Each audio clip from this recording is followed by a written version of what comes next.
जय हिंद दोस्तों, कैसे हैं आप सब। उत्तराखंड के रुद्रप्रयाग जिले में स्थित बाबा केदारनाथ का मंदिर काफी प्रसिद्ध है, जिसका नाम तो आपने सुना ही होगा।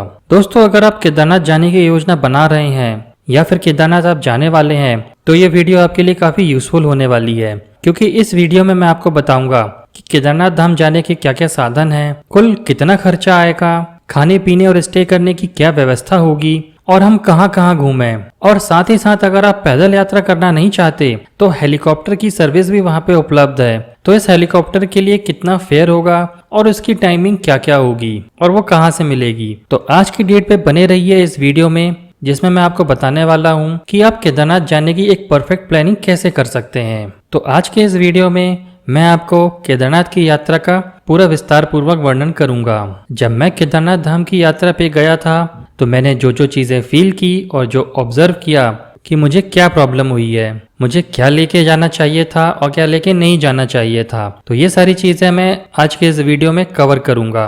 और आपको किन किन चीजों की जरूरत पड़ सकती है, ये सारी बातें मैंने इस वीडियो में कवर कर दी है। इस टोटल वीडियो को मैंने 7 टॉपिक में डिवाइड किया है। कैसे जाएं, कहाँ रुकें, जाने का सही समय क्या है, साथ क्या क्या लेकर जाएं, मंदिर की आरती कितने बजे होती है और रास्ते में आपको किस तरह की फैसिलिटी मिलेगी, टोटल बजट कितना आने वाला है और आप ट्रैक कितने बजे स्टार्ट कर सकते हैं। ट्रैक के बारे में कुछ पर्सनल एक्सपीरियंस वाली टिप्स मैं आपको देना चाहूँगा, जो कि आपको बहुत हेल्पफुल रहने वाली है। अगर आप पैदल ट्रैकिंग करते हैं तो वीडियो को बिल्कुल भी स्किप मत कीजिएगा, लास्ट तक पूरा वीडियो देखिएगा ताकि कोई भी इन्फॉर्मेशन आपसे मिस ना हो जाए। अगर आपको वीडियो अच्छा लगा तो वीडियो को ज़रूर लाइक करिए और अगर आप चैनल पर नए हैं तो चैनल को ज़रूर सब्सक्राइब करिए। बस कमेंट में हर हर महादेव का नारा लगा दीजिए, हर हर महादेव।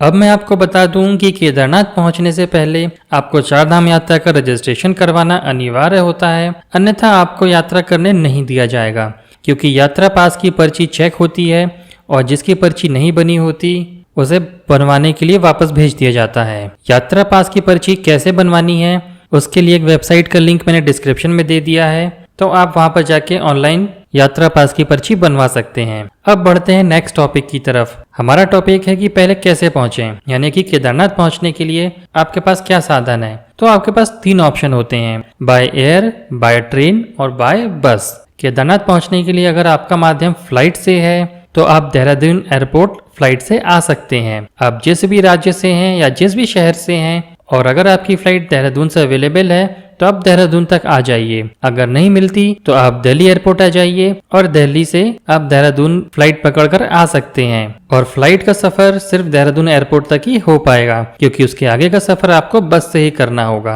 अब बात करते हैं सेकेंड ऑप्शन की। अगर मैं बात करूं ट्रेन की, तो ट्रेन के लिए आपके पास 3 ऑप्शन होते हैं। पहला हरिद्वार रेलवे स्टेशन, दूसरा देहरादून रेलवे स्टेशन और तीसरा ऋषिकेश रेलवे स्टेशन। वैसे तो हरिद्वार स्टेशन तक हमारी सारी प्रमुख ट्रेनें आती हैं, लेकिन ऋषिकेश तक सारी ट्रेनें नहीं जाती, इसलिए आपको आगे का सफर बस से करना होता है। केदारनाथ यात्रा के लिए आपको सबसे पहले सोनप्रयाग पहुंचना होगा। तो सोनप्रयाग जाने के लिए तीनों रेलवे स्टेशन से आपको बस इजीली अवेलेबल हो जाएगी। सोनप्रयाग देहरादून से 250 किलोमीटर, हरिद्वार से 230 किलोमीटर और ऋषिकेश से 210 किलोमीटर पड़ता है। केदारनाथ बाबा के दर्शन करने के लिए सबसे बेस्ट सीजन कौन सा रहेगा, तो वो है सितंबर से अक्टूबर का। अगर मैं मई जून की बात करूं तो वहां पे काफी ज्यादा भीड़ होती है, क्योंकि गर्मी छुट्टी का सीजन होता है तो काफी लोग वहां जाते हैं। और अगर आप जुलाई अगस्त में केदारनाथ बाबा के दर्शन करने जा रहे हैं तो वहां पर कभी भी बारिश हो सकती है। तो मेरा सजेशन है कि आप जुलाई अगस्त में कभी भी दर्शन करने के लिए ना जाएं। अगर आप आराम से दर्शन करना चाहते हैं तो अक्टूबर नवंबर का महीना सबसे बेस्ट माना जाता है, क्योंकि उस सीजन में भीड़ भाड़ भी कम होती है और आपको बजट भी कम आता है और आप आराम से दर्शन भी कर सकते हैं। अब हम स्टार्ट करेंगे हरिद्वार से। हरिद्वार में हर की पौड़ी से स्नान करने के बाद बाबा केदारनाथ की यात्रा आराम करना शुभ माना जाता है, इसलिए मैंने अपनी यात्रा हरिद्वार से ही शुरू की थी। मैं आपको हरिद्वार से चलने वाली बस की टाइमिंग के बारे में बता देता हूँ। हरिद्वार आने के बाद आपको सुबह 5 बजे से बस मिलना स्टार्ट हो जाती है। डेली 4 से 5 बसें चलती हैं। वहां से निकलने के बाद जो सुबह आपकी बस 5 बजे निकलेगी वो शाम को 5 बजे तक सोनप्रयाग पहुंचा देगी। सोनप्रयाग के लिए सुबह 5 बजे से लेकर शाम को 7 बजे तक आराम से आपको बस अवेलेबल हो जाती है। बस की बुकिंग पहले से करवा लीजिए। अगर मैं हरिद्वार की बात करूं तो हरिद्वार रेलवे स्टेशन के बाहर बहुत सारी एजेंट्स और ट्रैवल एजेंसी है, तो वहां जाके आप अपने बस का टिकट ले सकते हैं।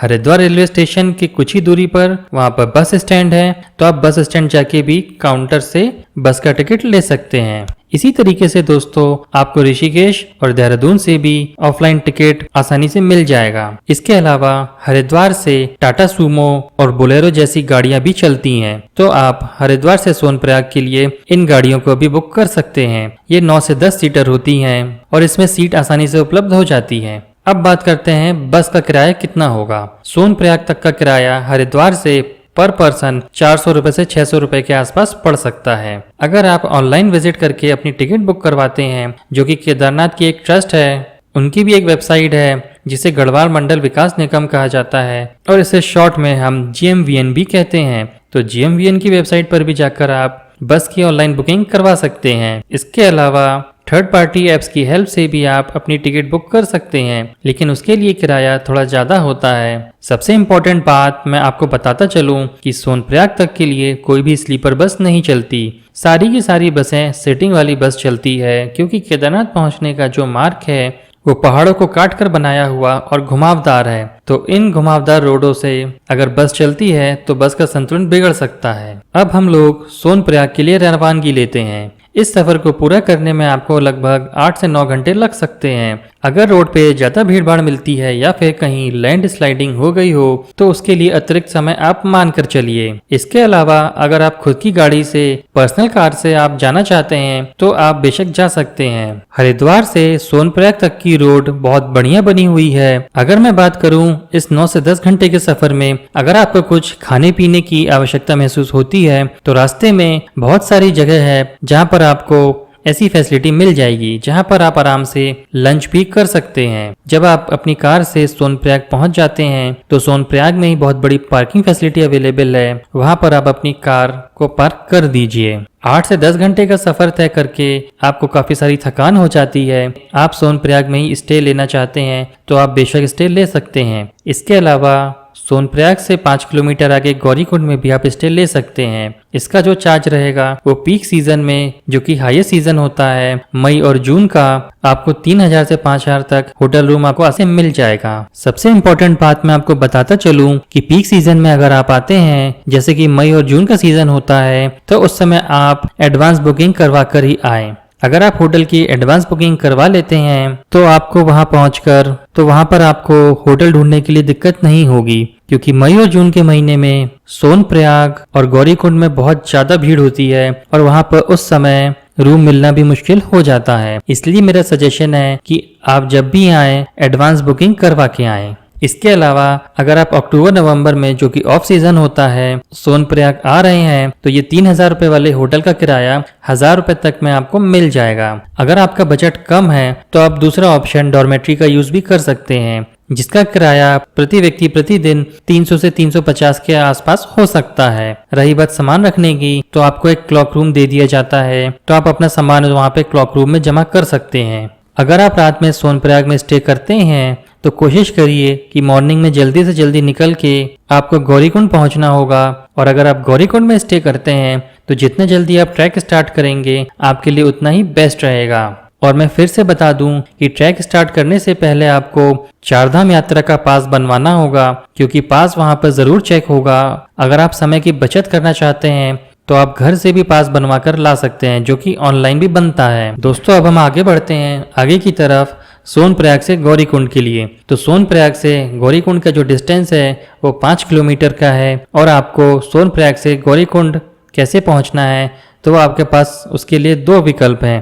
पहला विकल्प, सोनप्रयाग से आप खच्चर से जाना चाहते हैं पूरे केदारनाथ जी के मंदिर तक, तो आप खच्चर को बुक कर सकते हैं। घोड़े खच्चर का किराया आपको 2500 रुपए के आसपास पड़ेगा। और दूसरा, वहां पर आपको प्राइवेट टैक्सी, सूमो और बोलेरो देखने को मिल जाएगी, जो कि 50 रुपए प्रति व्यक्ति का चार्ज लेते हैं। अब आप गौरीकुंड पहुंच चुके हैं तो वहां पे गौरीकुंड में ही श्री गौरी माता जी का मंदिर है, आप वहां पर गौरी माई का दर्शन कर सकते हैं। गौरीकुंड से बाबा केदारनाथ का जो डिस्टेंस है वो 18 किलोमीटर का होता है, जिसमें आपको पैदल चलकर जाना है। आपको गौरीकुंड से भी बाबा केदारनाथ जाने के लिए घोड़े खच्चर अवेलेबल हो जाते हैं, जो कि 2300 रुपए का चार्ज लेते हैं। जबकि सोनप्रयाग से आपको किराया 2500 रुपये के आसपास बैठता है। आप चाहें तो पिट्ठू को भी बुक कर सकते हैं, जिसका किराया लगभग 6000 से 7000 रुपये तक होता है। तो अब आगे बात करते हैं कि हमारा अगला टॉपिक है साथ में क्या क्या लेकर जाएं। तो मैं आपको बता दूं, स्पेशली आपको गर्म कपड़े लेकर जाने ही होंगे। बाबा केदारनाथ का रास्ता पहाड़ों से होता हुआ जाता है, वहाँ का मौसम चेंज होता रहता है, बारिश कभी भी आ सकती है, तो रेनकोट आपके पास होना बहुत जरूरी है। ये आपके लिए बेस्ट रहेगा। एक और चीज है जो सबसे इम्पोर्टेंट होती है, मेरे कई दोस्त शूज पहनना पसंद नहीं करते और कुछ लोग चप्पल में ट्रैकिंग कर रहे होते हैं। शूज पहनना आपके लिए काफी ज्यादा कंफर्टेबल रहेगा। इसके अलावा कि साथ में मेडिसिन वगैरह अगर कोई प्रॉब्लम है तो वो अपने साथ जरूर रखिएगा। इसके अलावा आपको जगह जगह पे फर्स्ट एड सेंटर भी मिल जाएंगे।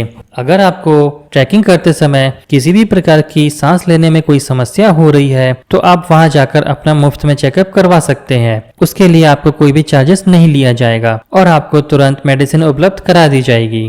ट्रैक करते समय आपको पानी की कोई भी प्रॉब्लम नहीं होगी, क्योंकि बीच बीच में आपको पानी के बहुत सारे नेचुरल रिसोर्स मिलेंगे। वो पानी पीकर आपका डाइजेस्टिव सिस्टम बहुत ही अच्छा बूस्ट हो जाता है। तो इस तरह से पानी के लिए आपको बिल्कुल टेंशन लेने की जरूरत नहीं है। अब बात करते हैं खाने की। तो आप खाने का प्रति व्यक्ति 150 से 200 रुपए सभी होटल में सेम खाना ही मिलता है और लगभग सभी का सेम प्राइस होता है। अब हम ट्रैकिंग स्टार्ट कर चुके हैं, काफी सारी रास्ता हमने तय कर ली है, बहुत सारी ब्यूटीफुल खूबसूरती हमने देख ली है पहाड़ों की, फोटोग्राफी वीडियोग्राफी सभी हो गई। अब हम बात करते हैं कि केदारनाथ बाबा पहुंचने पर अगर जब हमें रात हो जाती है तो वहां पे रुकने की क्या व्यवस्था होगी। केदारनाथ से ठीक 1 किलोमीटर पहले एक बेस कैंप पड़ेगा, तो बेस कैंप में ही आपको ठहरने की और खाने पीने की ऊपर व्यवस्था होती है। तो बेस कैंप में ही हमारा GMVN का गेस्ट हाउस है, यहाँ पर आप 3 प्रकार से रुक सकते हैं। पहले ऑप्शन की बात करूं तो वहां पे बेस कैंप में बहुत सारे टेंट लगे होते हैं। उस टेंट में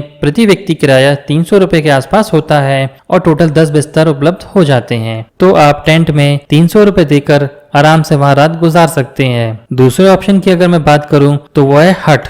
हट हमारा एक कंबाइंड बेड लगा होता है, 750 रुपए प्रति व्यक्ति प्रति दिन का किराया लिया जाता है। तीसरे ऑप्शन की अगर मैं बात करूं तो वो है हट हाउस, यानी कि एक रूम की तरह होता है जिसमें आपको 6 बेड्स अवेलेबल होते हैं। अगर आप फैमिली के साथ जा रहे हैं, हट हाउस बुक कर लीजिए, जिसका किराया 1000 रुपए के आसपास प्रति व्यक्ति प्रति दिन का होता है। ये सारी बुकिंग आपको ऑनलाइन ही करनी होगी। अगर आप ये सोचते हैं कि मैं ऊपर पहुंच के वहां पे जाकर पहले देख लूं और फिर बुक कर लूं, तो ऐसा संभव नहीं हो पाता। चाहे पीक सीजन हो या ऑफ सीजन, आपको GMVN की वेबसाइट पर जाकर ऑनलाइन बुकिंग पहले ही कर लेनी चाहिए। GMVN की वेबसाइट का लिंक मैंने डिस्क्रिप्शन पे दे रखा है। आप शाम को 5 से 6 बजे तक कैंप पहुंच जाइए। अब आप फ्रेश हो जाइए, सामान रख लीजिए और केदारनाथ स्वामी के दर्शन करने के लिए निकल जाइए।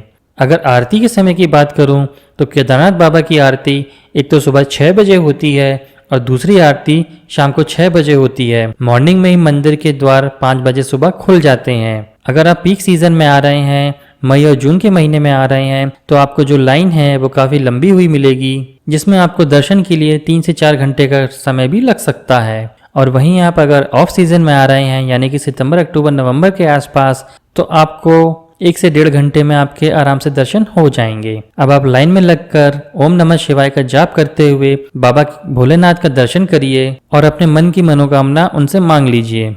मंदिर के ठीक पीछे एक बहुत बड़ी भीमशिला आपको देखने को मिलेगी। तो मैं बात करता हूँ कि हमको कहाँ कहाँ पे विजिट करना चाहिए। तो सबसे पहले मैं बात करता हूँ भैरव मंदिर की। भैरव मंदिर केदारनाथ बाबा से लगभग आधे किलोमीटर की दूरी पर है और वहाँ पहुँचने के लिए आपको पैदल यात्रा करनी पड़ेगी। दूसरा स्थान वो है वासुकी ताल। वासुकी ताल की दूरी लगभग केदारनाथ से 6 से 7 किलोमीटर की पड़ती है और वहाँ पर भी आपको पैदल ही ट्रैकिंग करनी पड़ेगी। तीसरे स्थान की बात करूं तो तीसरा स्थान है गांधी सरोवर। ये आपको 3 किलोमीटर पड़ता है मंदिर से, तो आप वहां से गांधी सरोवर भी जा सकते हैं। पूरी यात्रा को करने में हमको टोटल कितने दिन लगेंगे, तो आप ये मान के चलिए 4 दिन का स्टे जरूर लेना पड़ेगा। 2 दिन जाने के लिए और 2 दिन वापस आने के लिए, क्योंकि अगर आप केदारनाथ मंदिर से वापस गौरीकुंड के लिए आएंगे तो भी आप पैदल यात्रा करेंगे। एक तरफ की यात्रा 20 किलोमीटर की होगी, जो कि आपको पैदल ट्रैकिंग करनी पड़ेगी। जब आप जाते हैं तो 8 से 10 घंटे